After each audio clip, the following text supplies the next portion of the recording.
Para a última etapa das atividades de hoje, teremos agora o terceiro painel, com o tema Salário por Produção na Área Rural, viola o princípio da dignidade da pessoa humana? Compondo a nossa mesa de trabalhos, anunciamos as presenças do Dr. Francisco José da Costa Alves e do Dr. Cristiano Barreto Zaranza. Para coordenar os trabalhos, o excelentíssimo juiz-presidente da Matra 15, Dr. Alessandro Tristão, que assume a palavra. Boa tarde a todos. Eu gostaria de iniciar fazendo uma saudação especial àqueles que são os responsáveis pela existência de eventos como esse. Todos os congressistas que se fazem hoje presente nessa aprazível cidade de Araraquara. Gostaria também de saudar inicialmente os palestrantes que tenho a honra de apresentar aqui hoje, o Dr. Francisco José da Costa Alves, o Dr. Cristiano Barreto Zaranza, e agradecer pelo convite para apresentar um painel cujo assunto, no mínimo, é populante. Um painel de muita importância no contexto desse congresso.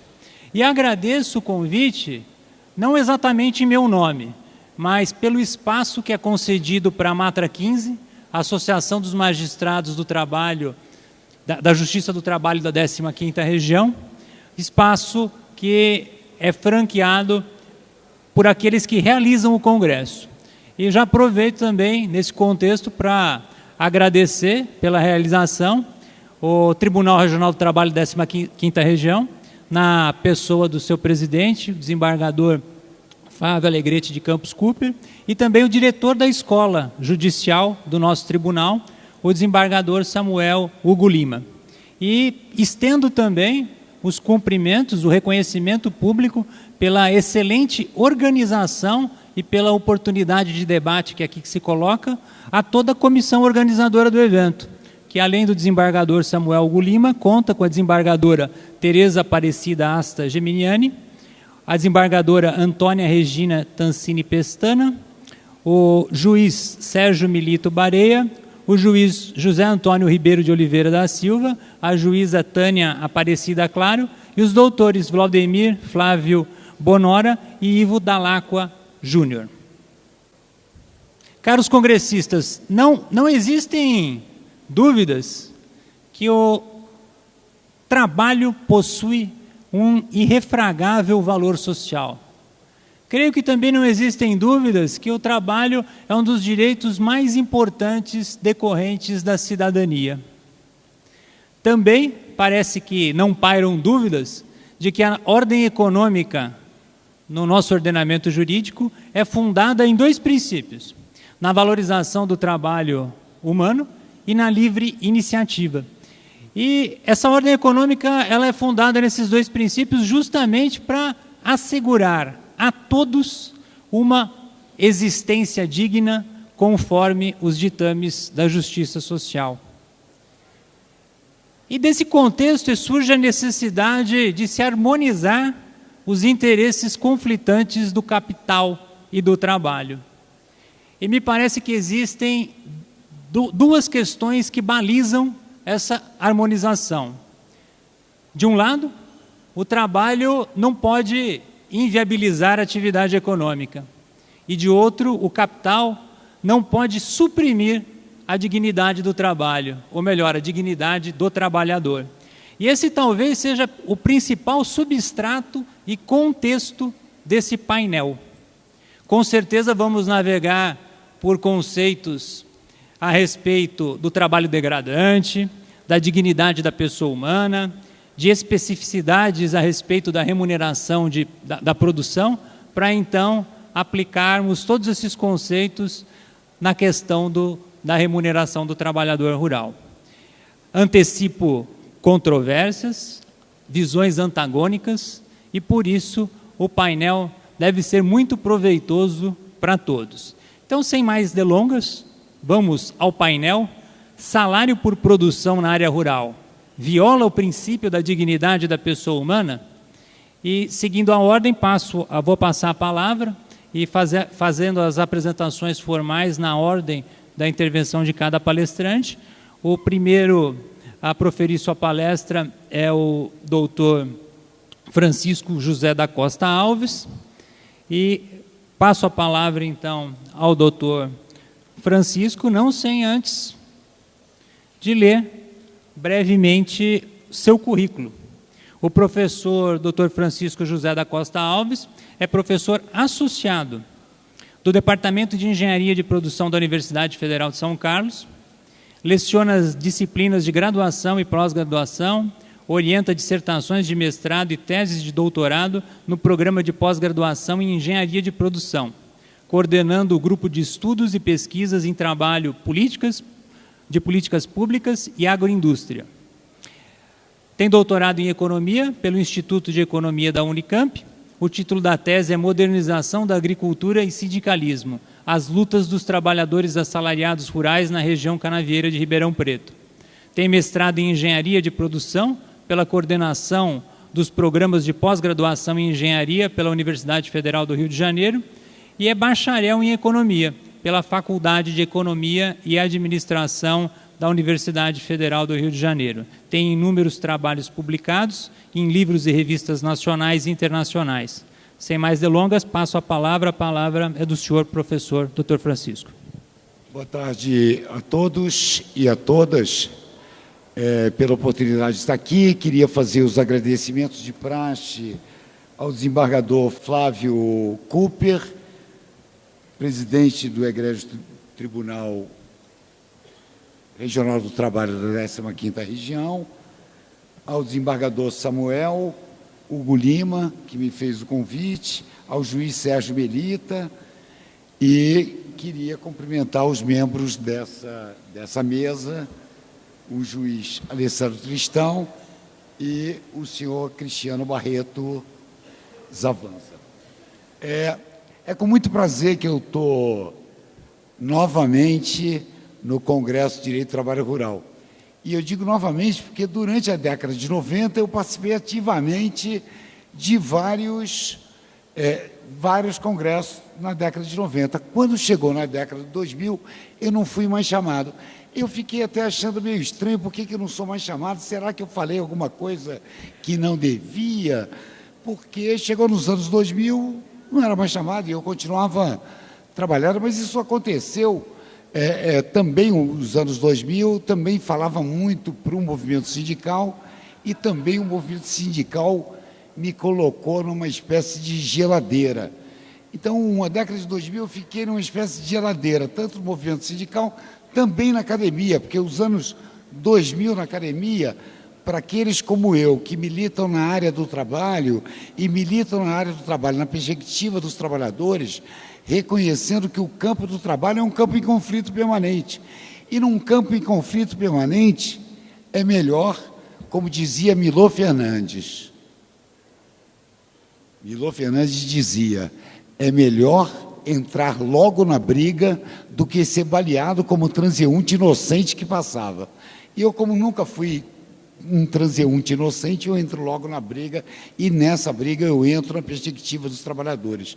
E ao entrar na perspectiva dos trabalhadores, ganhei o gelo do movimento sindical durante o tempo e também na academia, porque a quantidade de pessoas como eu nessa área se reduziu muito na década de 90, nós somos poucos.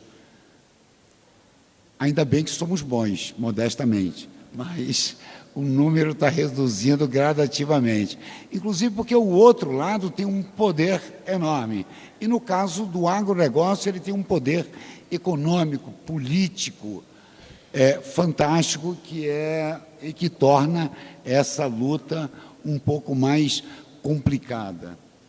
Bom, e eu tinha preparado uma fala que passou por uma trajetória. A minha fala está como colocado ali, que era o pagamento por produção e os agravos à saúde.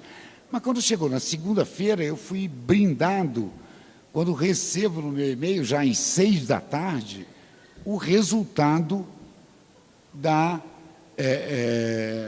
sentença do tribunal, negando a usina Santa Fé os agravos que ela tinha feito contra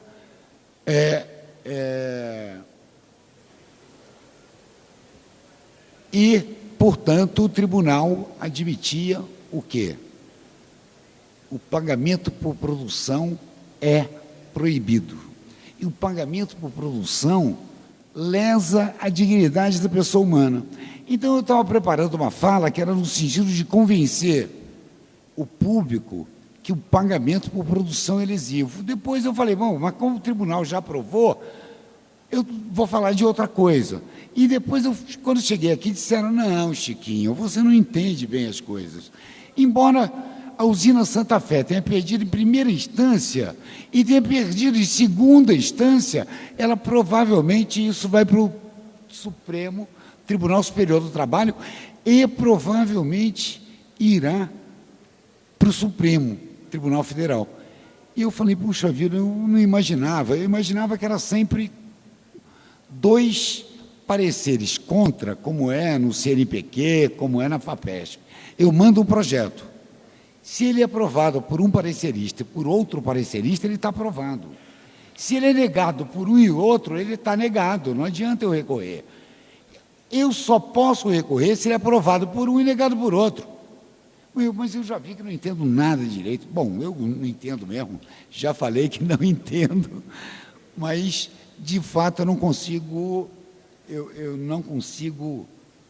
entender isso direito, porque isso escapa à minha modesta inteligência, como um professor do ensino superior, que, em geral, é assim que as coisas funcionam. Um parecer a favor, um contra, tá, aí te dá direito a recorrer.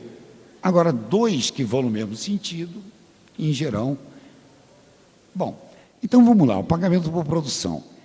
Quer dizer, como é que surgiu essa história? É necessário contar um pouco essa história. Quer dizer, porque já faz muitos anos, eu nem vou dizer quantos, que vocês vão me achar muito velho, mas, na verdade, eu comecei muito novo pesquisando essa questão, que é as condições de trabalho dos trabalhadores no rural brasileiro, e eu comecei lá, numa dissertação de mestrado a respeito da mudança das relações de trabalho no algodão, e que os trabalhadores vão para a cana, e depois eu comecei, e que os trabalhadores eram moradores e passam a ser boias frias, catadores de algodão. Depois eu fui me dedicar à cana, e inicialmente na Paraíba, porque eu morava e era professor da Universidade Federal da Paraíba naquele momento, e as condições de trabalho dos trabalhadores da cana lá na Paraíba e em Pernambuco.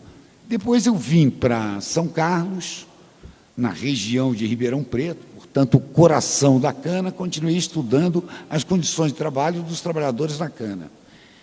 Bom, e eu sempre não me convencia esse pagamento por produção que é realizado na cana. Por quê? Porque é um pagamento por produção completamente diferente de outro qualquer pagamento por produção que a gente conhece em outros setores de atividade. E digo mais, o pagamento por produção já é condenado pelos economistas desde o final do século XVIII, como a mais perversa relação de trabalho que o homem já inventou.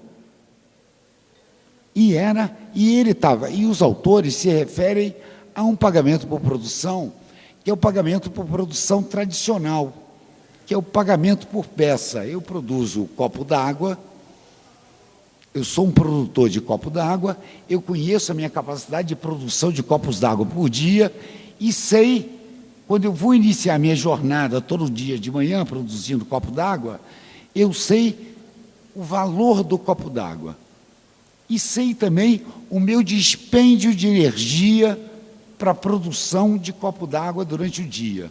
E, portanto, eu vou trabalhar por produção, sabendo o valor do copo d'água e sabendo o meu dispêndio de energia produzindo o copo d'água.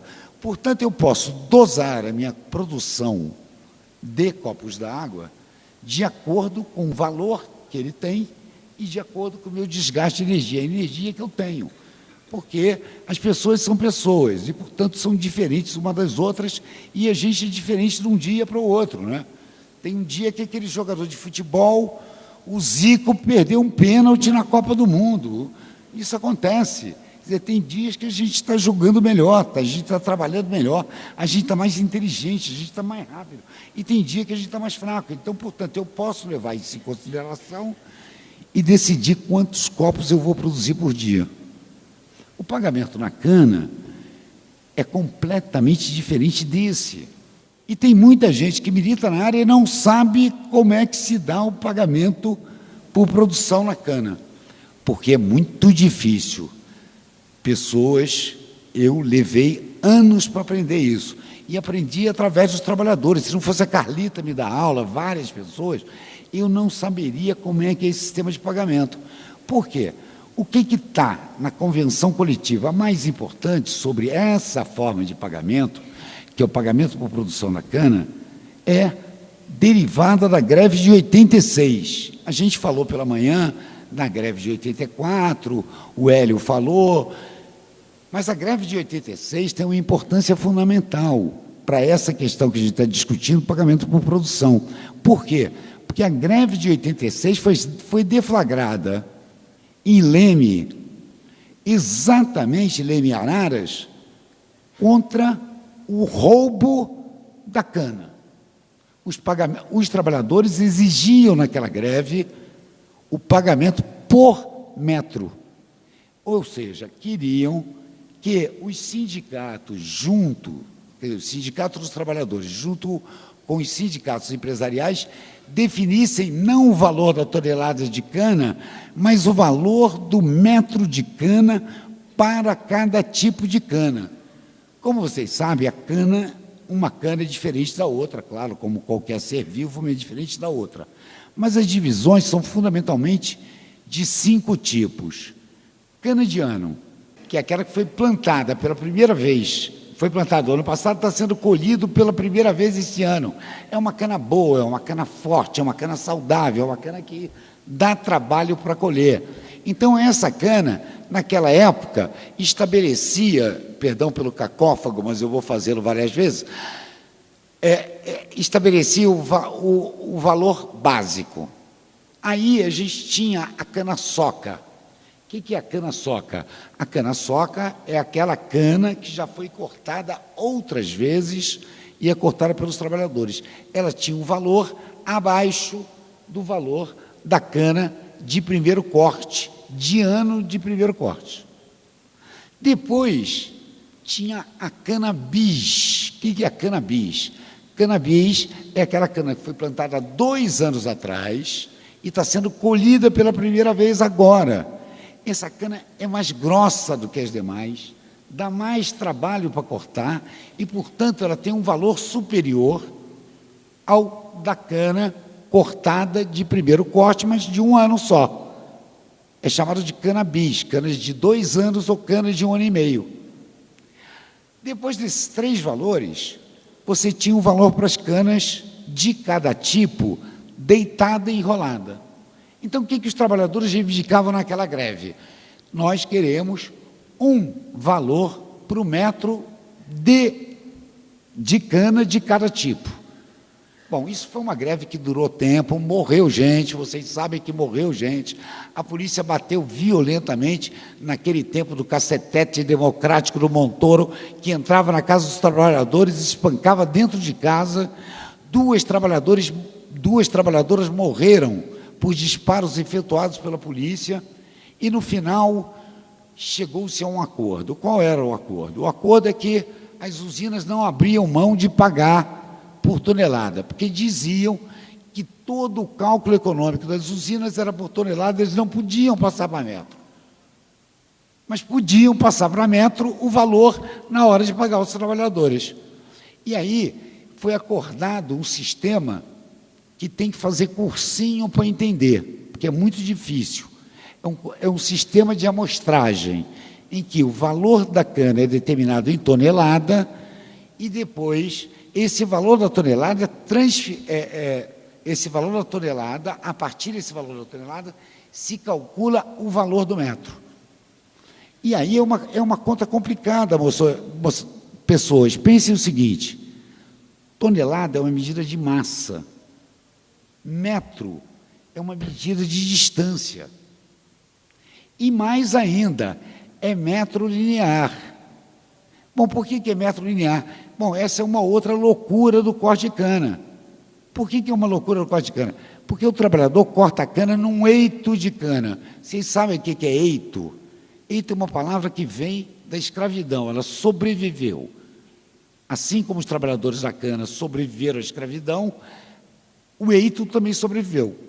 E as condições de trabalho, eu diria que não estão tão melhores assim do que no tempo da escravidão, devido a esse sistema de pagamento. O que é um eito? Um eito é uma área de cana. Ela tem 6 metros de largura pelo comprimento que o trabalhador consegue alcançar naquele dia de trabalho. Então, um comprimento é determinado pela força, pelo vigor do trabalhador. E essa cana toda que está nesse retângulo, quer dizer, um retângulo de uma largura estreita de 6 metros e um comprimento, que pode atingir 100, 200, 300, 400, 500, 600, e eu já vi trabalhador cortar mais de 1 quilômetro de cana num dia. Eu já vi. E, então, é a área de um retângulo. Bom, se a área do retângulo, qual era a medida do trabalho numa área? A medida do trabalho numa área, para todo mundo entender, seria metro quadrado, não é verdade? Que já existe no pagamento, por exemplo, Constituição Civil.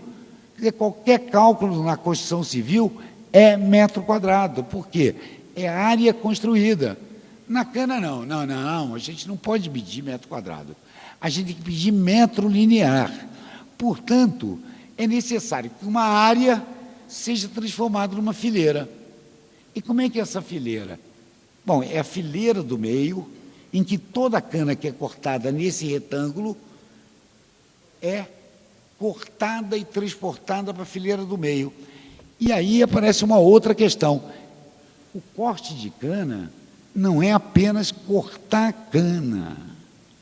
Cortar cana é apenas uma das atividades ou tarefas que os trabalhadores executam, que é tirar a cana, aquele caule, da sua raiz.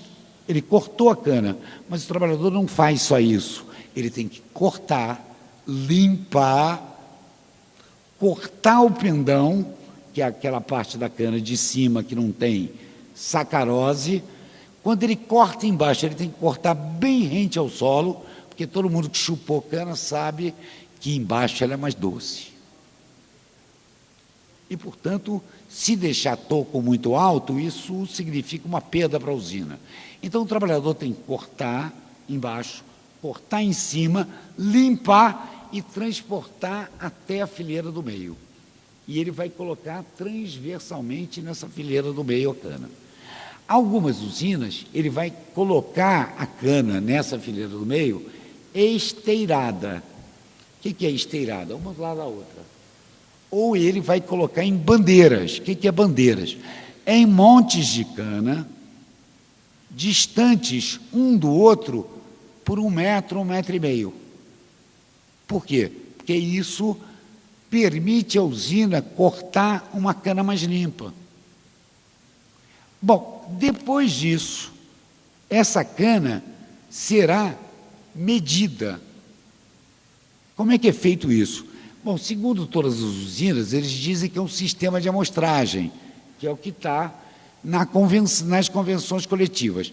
Outras dizem que estão realizando a quadra fechada.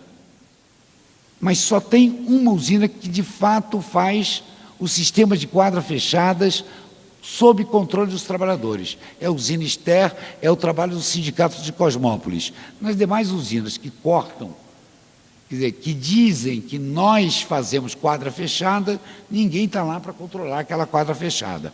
Como é que é? É um caminhão que deveria ir de manhã a todos os talhões, os trabalhadores estão cortando cana, pegar a cana, escolher a cana de 3 pontos diferentes do talhão, e aí entra a amostragem, quer dizer, 3 pontos, para dar o que? Representatividade à cana que está naquele talhão. O caminhão é cheio com quantidade igual de cada ponto, claro, porque a gente sabe que aprendeu um pouquinho de estatística, que a média é influenciada pelos extremos, e, portanto, se encher mais o caminhão com uma linha do que com outra, o que vai acontecer? A média será mais representativo daquela linha. Portanto, aí tem um sistema, quem vai escolher os pontos? Aí estava no acordo, não, os trabalhadores podem escolher os pontos e podem também acompanhar o caminhão até a pesagem, porque depois dele enchido, ele vai para a usina onde ele é pesado. E aí, quando ele é pesado, se tem condição de fazer aquela transformação. O que é? Valor da tonelada, que foi definido num acordo entre usinas e sindicatos, e para valor do metro. Já que se sabe que aqueles caminhões foram cheios com uma certa metragem de cana, e aquele caminhão pesou uma certa tonelada, daí se estabelece. Percebam que não é um cálculo fácil, não é um cálculo que qualquer trabalhador possa fazer, mesmo que ele acompanhe, mesmo que ele possa acompanhar esse caminhão, que tem um nome super interessante. Sabe como é que é chamado esse caminhão? Foi batizado esse caminhão pelos trabalhadores? Campeão. Ele é o campeão, porque é ele que vai fazer essa história. Só que esse campeão, eu descobri que ele só pode ser fantasma. Quer dizer, o que é fantasma? Não é aquela coisa que ninguém nunca viu, mas acredita que exista? O campeão é a mesma coisa, ninguém viu o campeão, nunca vê. Você vai em entrevista à usina, como é que é feita a transformação do valor da tonelada para o valor do metro? Ah, a gente manda o campeão. Aí a gente vai no campo, entrevista os trabalhadores, e o campeão passou aí, escolheu os lugares da cana, os trabalhadores nunca viram. Então, se uns afirmam que existe, outros nunca viram, só pode ser fantasma. Só pode ser fantasma. E ele, bom, é essa forma. A outra forma é o talhão fechado das usinas. O que é o talhão fechado das usinas? As usinas, toda aquela cana cortada daquele talhão é medida separadamente das outras canas, por isso que é o talhão fechado. O talhão é aquele retângulo de cana cercado por carreadores. O talhão fechado seria pesar toda aquela cana, só daquele talhão, separado dos demais. Então, quando você pesa toda a cana, significa que cada caminhão vai para o campo para buscar cana, para abastecer a usina, mas ele só pode pegar cana de um talhão, não pode pegar de vários, ele só pode pegar de um. Aí ele volta para a usina. A usina mede, pesa, e ela sabe quantos metros de cana havia naquele talhão. E, portanto, ela faz a conversão do valor da tonelada para o valor do metro. Na prática, o que existe é o seguinte, é o departamento agrícola da usina, junto com o departamento industrial, que define o valor do metro, sem nenhum controle nem dos trabalhadores, nem dos sindicatos, de ninguém. Porque esse campeão não existe, é uma lenda, ou é fantasma, como eu falei, tá? E a quadra fechada, se não tiver controle dos trabalhadores, também não vale de nada. Então, há sempre desconfiança de roubos. Alguns sindicatos dizem que esse roubo chega a 30%. Bom, então o trabalhador trabalha por produção, mas ele não sabe o valor da peça, que é o metro de cana. O valor da peça ele só vai saber ao final do ano. Desculpe, o final do ano, o final do mês, ou da semana, ou da quinzena, quando ele recebe a olerite, em que diz, Chiquinho, no dia 17 de outubro, cortou 100 metros de cana, e o metro de cana valia tanto, e, portanto, o Chiquinho ganhou tanto. É claro que é mentira, porque eu nunca vou conseguir cortar 100 metros de cana. Tá? Não consigo. Só os nossos superatletas. Por isso que Beto Novaes e eu escrevemos um livro sobre migrantes E nós colocamos os verdadeiros heróis do agronegócio. Porque o Lula tinha dito que os heróis do agronegócio são os usineiros. Depois de ver o trabalho dos migrantes, a gente disse, não, quem é herói nessa história? Está diferente. Para mim, os heróis são os trabalhadores. Bom, e por que o pagamento por produção é tão importante para as usinas? E aí eu vou dar um salto para chegar agora, que é o estudo que a gente acabou de fazer lá na Universidade Federal de São Carlos. E, bom, de um lado, tem toda a lenda de que, Chiquinho, você está falando de uma coisa que é morte por excesso de trabalho, pagamento por produção, e isso está acabando. Por que está acabando? Está acabando porque está acabando o corte manual. A mecanização está aí para todo mundo ver. E, portanto, se tem mecanização, não tem gente. E se não tem gente, não tem problema social. Você está reclamando de um problema social que não existe. E eu comecei a estudar essa história de direito e eu descobri o seguinte. Primeiro, qual é a história da mecanização do Estado de São Paulo? Só para dizer para vocês, no primeiro congresso que eu falei, primeiro congresso de Direito do Trabalho Rural, me convidaram para falar sobre a mecanização do corte de cana. Isso foi em 93, e até agora a mecanização está andando. E não termina. Em todos os países do mundo que produzem açúcar a partir do álcool, a mecanização já está resolvida. Não se corta mais cana manualmente. A cana é fundamentalmente cortada por máquina. Aqui no Brasil, não, é muito diferente. A cana é a mesma, eu não sei onde é que está essa diferença. A diferença fundamental do Brasil em relação aos demais lugares é o custo da força de trabalho. O Brasil tem o custo da força de trabalho mais baixo do mundo, moçada. É por isso que o nosso Darcy Ribeiro dizia: o Brasil é um moedor de carne humano, carne humana, porque é isso que fez com que o processo de mecanização da cana no Brasil se arraste desde a década de 50, da década de 60 até agora. E não se resolve essa história. Por que não se resolve? Não se resolve essa história porque a gente tem um enorme exército industrial de reserva. E um exército industrial de reserva que é continuamente recriado por um processo de expropriação dos trabalhadores da agricultura familiar do campo, pela expansão do agronegócio para as regiões, que foi o que o agronegócio fez na década de 90, que foi a expansão para onde? Para o Cerrado, que a gente vai bater todos os recordes na produção de grãos.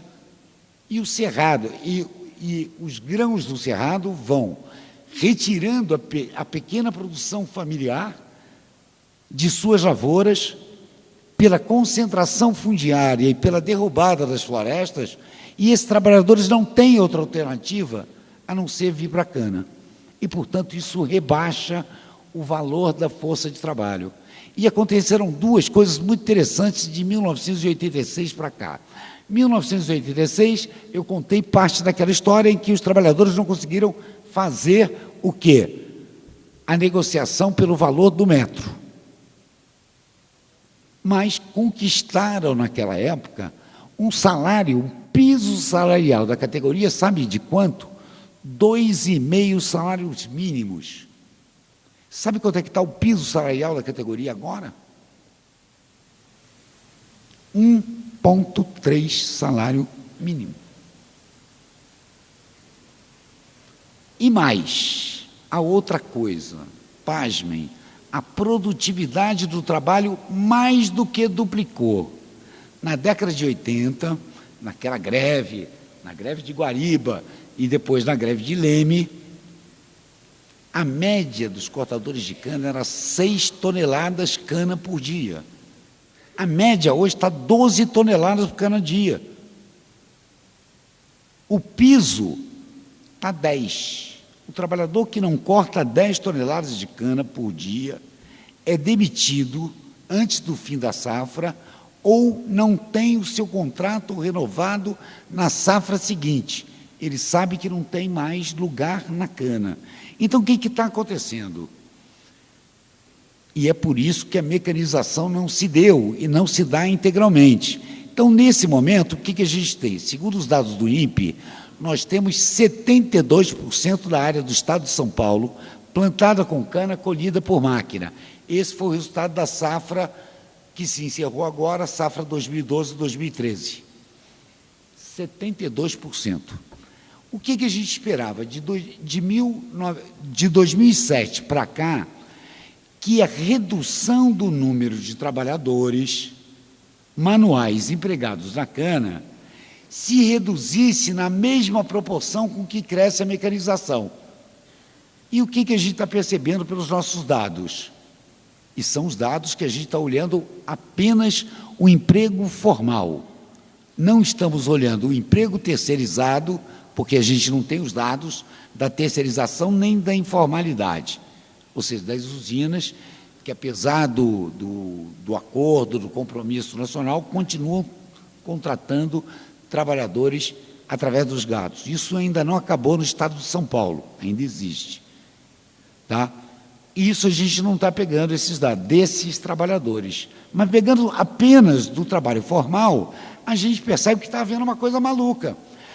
A mecanização chegou a 72%, portanto, só faltam 28% para cumprir o que foi acordado em 2009, que é acabar com o corte mecanizado acabar com o corte manual em 2014 para as áreas mecanizáveis.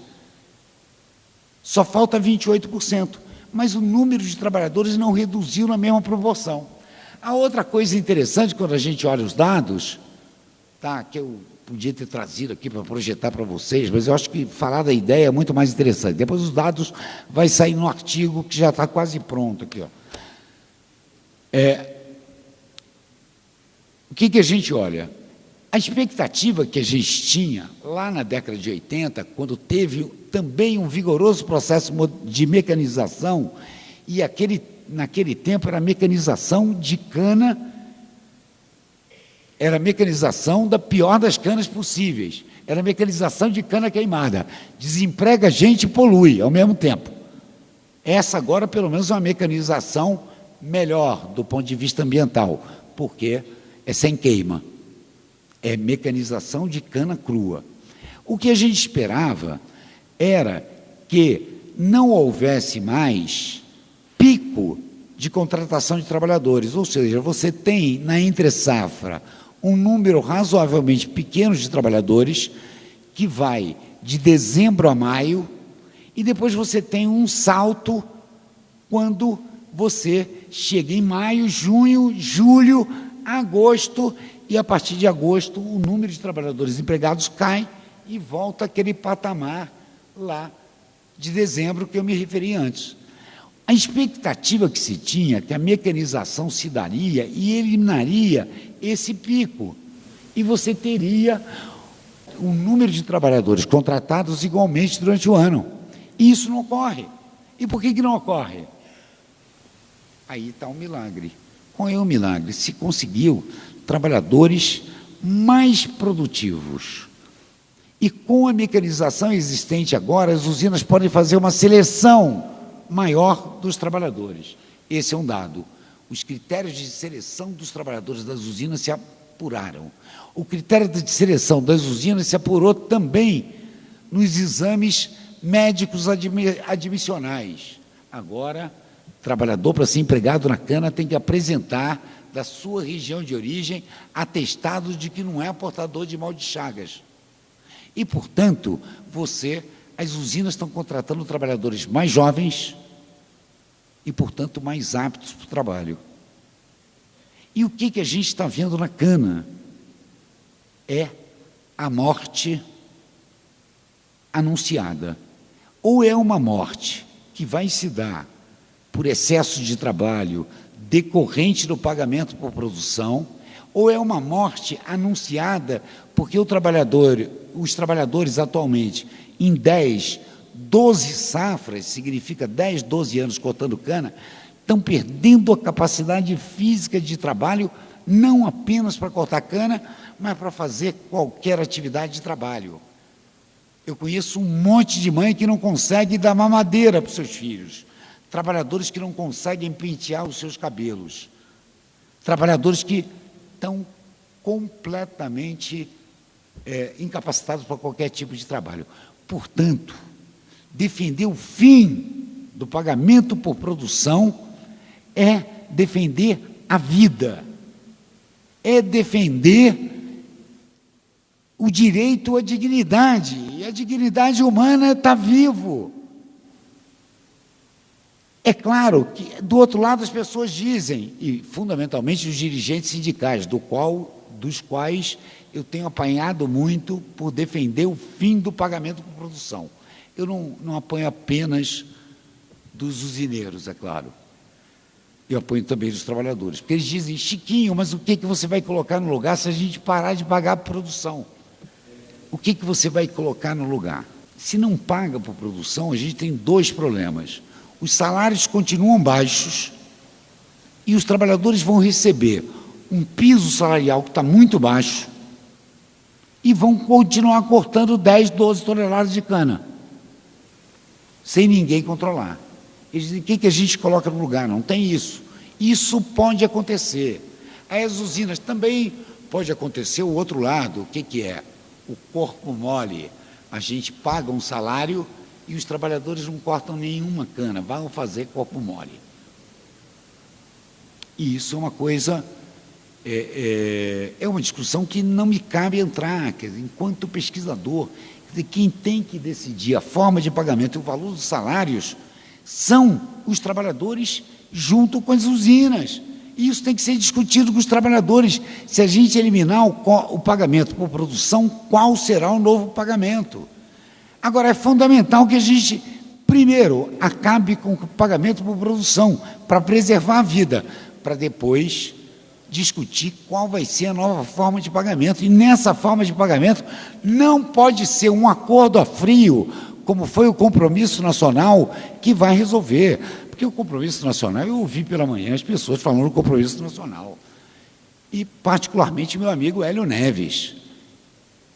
Aquilo ali, pagamento por produção, aquele compromisso nacional, pessoas.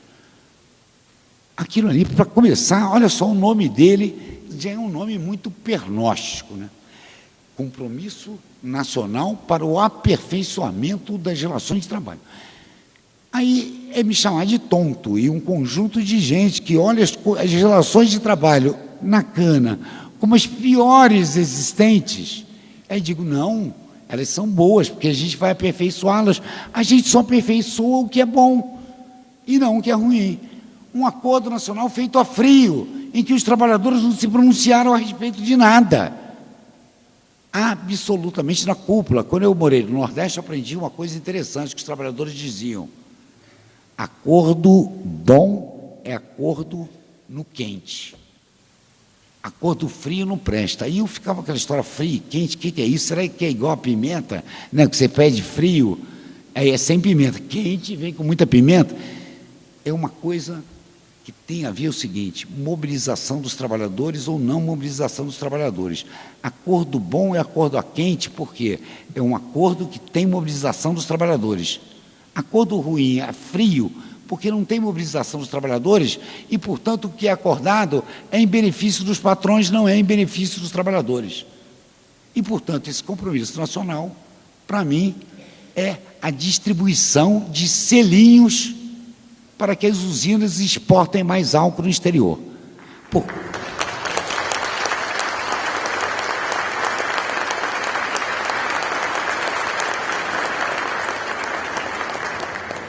Porque é um acordo que nenhum item ele vai além do que já está posto na legislação trabalhista.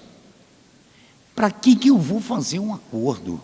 Durante anos, o Hélio contou aqui o número de reuniões que foram, que custou dinheiro, custou esforço para repetir o que já está na legislação trabalhista. Dizer: ó, não vamos mais contratar através do gato. Mas isso já está na legislação trabalhista. E naquele acordo, por que não se mexeu no pagamento por produção? Era um acordo em que a gente só trabalhava as questões consensuais. Mas como é que eu vou fazer um acordo com a outra parte e só vou discutir o que é consensual? Para que serve isso? Eu tenho que discutir o que tem discussão, o que tem contraditório. Se é consenso, pronto.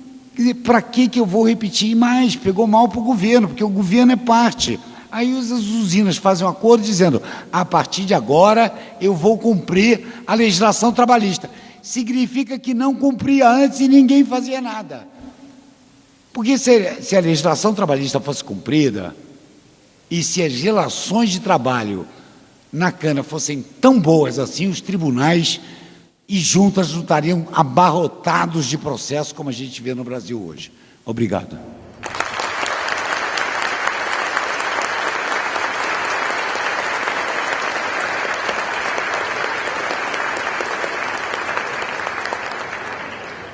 Gostaria de agradecer e parabenizar o professor Dr. Francisco José da Costa Alves pela brilhante palestra, pelas palavras sobre especialmente no que diz respeito ao detalhamento, os aspectos fáticos da atividade de corte de cana. Tenho certeza que foi uma aula para praticamente todos que estão aqui presentes hoje. E, além disso, muito provocativa, desde a questão do questionamento da transparência da aferição da remuneração dos cortadores de cana e até o questionamento a respeito da política nacional de, abre aspas, aperfeiçoamento